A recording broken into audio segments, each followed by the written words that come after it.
भारताचे एक सार्वभौम समाजवादी धर्मनिरपेक्ष लोकशाही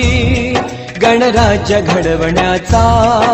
व त्याच्या सर्व नागरिकास सामाजिक आर्थिक व राजनैतिक न्याय विचार अभिव्यक्ती विश्वास श्रद्धा व उपासना यांचे स्वातंत्र्य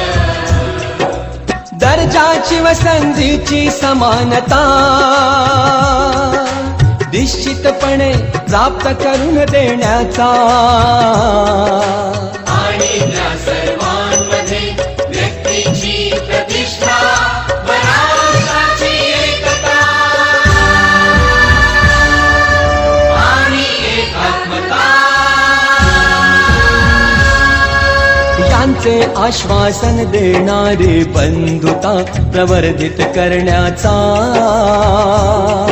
संकल्पपूर्वक निर्धार करून